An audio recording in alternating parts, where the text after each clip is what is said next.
Este podcast forma parte de Evox Originals. Disfruta de este avance.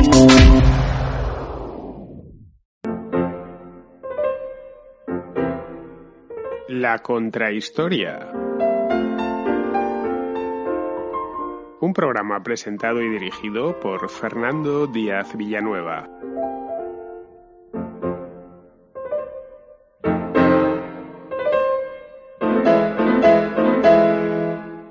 Pocos hombres en toda la historia de la humanidad han tenido tanto poder como Gaspar de Guzmán y Pimentel Rivera, más conocido como Conde Duque de Olivares.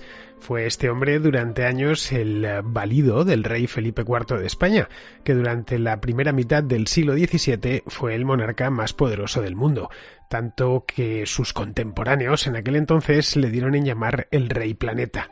En los dominios de Felipe IV, que reinó entre 1621 y 1665, que estuvieron durante buena parte de todo ese periodo administrados con mano de hierro por el conde duque de Olivares, no anochecía nunca. Suyos eran los reinos de España, de Portugal, buena parte de Italia, Flandes, el Franco Condado, que está hoy en Francia, la práctica totalidad de América, las Filipinas y numerosas escalas, un montón de puertos en África, en la India y en las Islas de las Especias, lo que es hoy Indonesia, para que nos hagamos una idea. Pero como todos los imperios que en el mundo han sido, iba este hombre, el conde duque de Olivares, sobrado de enemigos. En Europa tenía que vérselas con Francia y con los principados alemanes protestantes, en el Mediterráneo con los otomanos y en los océanos con los ingleses. Tenía también un conflicto interno enquistado dentro de la propia monarquía, enquistado en los Países Bajos, desde mucho tiempo antes, para el que ni Felipe II ni su hijo, que era Felipe III, es decir, el padre y el abuelo de Felipe IV, habían encontrado solución. Sobre ese cúmulo inagotable de problemas aterrizó el conde duque de Olivares en el año 1621. A partir de ese momento acumuló títulos, cargos y dignidades que le convirtieron en el amo y señor de la corte. Durante más de 20 años sería el dueño de los destinos de la monarquía. Quiso reformarla al principio para asegurar el poder de los Habsburgo españoles durante varias generaciones, pero no lo consiguió.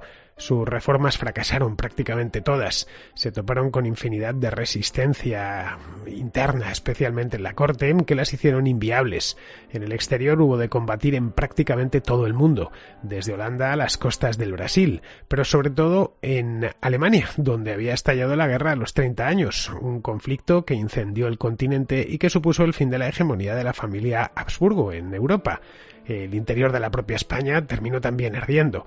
En 1640 se separó al mismo tiempo, porque fue todo un año de auténtica locura. Hay una contrahistoria por ahí de hace ya unos cuantos años sobre ese año. Se separó Portugal al tiempo que se producían rebeliones simultáneas en Cataluña, en Andalucía, en Nápoles y en Sicilia. El rey terminó 3 años más tarde, en 1643, prescindiendo de sus servicios y le expulsó de la corte. Acosado por todos, fue desterrado a la ciudad de Toro, es una pequeña ciudad al sur de León, y luego procesado por la Inquisición. La figura del conde duque es muy atractiva por la gran cantidad de poder que acumuló en su momento. Y bueno, en aquel momento, que fue un momento y un lugar, la España de la época, cruciales, la España y la Europa de la época de mediados del siglo XVII. Ha ocupado esta figura del conde duque de Olivares a un montón de historiadores, a los novelistas también, y por supuesto a los directores de cine. A nadie dejó indiferente en vida y todavía sigue siendo objeto de acalorado debate.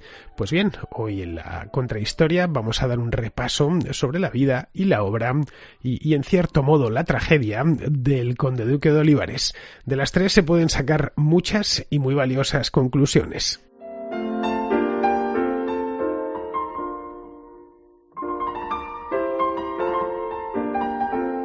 Al igual que su padre, Felipe IV ascendió al trono siendo todavía muy joven. No había cumplido aún los 16 años cuando fue proclamado rey, tras la repentina y temprana muerte de Felipe III en el año 1621, en marzo de 1621. Felipe III había reinado durante algo más de 20 años. Felipe III fue el hijo y heredero de Felipe II. Reinó durante las 2 primeras décadas del siglo XVII y murió relativamente joven, murió solo con 43 años, dejando a un heredero que tenía solo 16. Podría haber sido peor, podría no haber dejado ninguno o haber dejado un niño mucho más pequeño que no pudiese hacerse cargo de la corona. En aquel entonces, con 16 años, ya se podía ser rey. Bien, pues el hecho es que se vio de pronto, siendo un adolescente, con 16 años. Es cierto que en el siglo XVII con 16 años se era más maduro de lo que se es actualmente, pero aun con todas no sabía pues casi nada.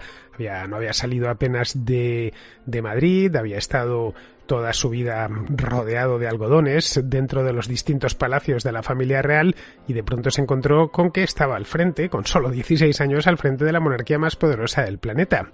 Tenía, eso sí, un montón de ministros que habían trabajado con su padre. Su padre no había sido muy amigo de gobernar, Felipe III, quiero decir.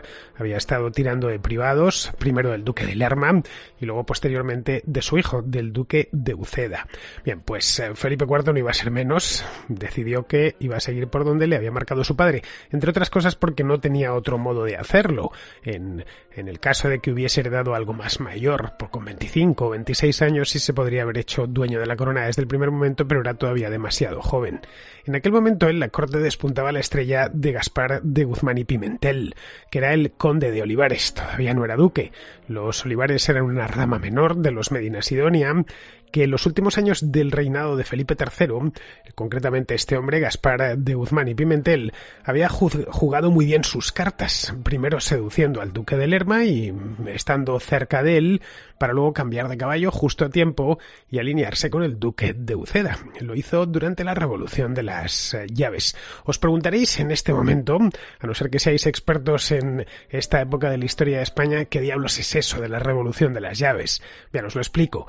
En el mes de septiembre de 1618, es decir, 3 años antes de que muriese Felipe III, se produjo en Madrid, en el Real Alcázar, donde está hoy el Palacio Real. Antes, hasta 1735, hubo otro palacio distinto, que no tiene nada que ver con el actual, que lo mandó construir Felipe V, es decir, un siglo más tarde de esto que estamos viendo ahora, siglo y pico más tarde. Era un castillo en origen que se había ido poco a poco, sobre todo a partir de Felipe II, convirtiendo en un palacio. Lo llamaban, pues eso, un alcázar, el Real Alcázar. Al igual que había un alcázar en Toledo y sigue habiéndolo, otro más en Segovia, pues Madrid tenía el suyo. Bien, pues esta revolución... ¿Te está gustando lo que escuchas? Este podcast forma parte de iVoox Originals y puedes escucharlo completo y gratis desde la aplicación de iVoox. Instálala desde tu store y suscríbete a él para no perderte ningún episodio.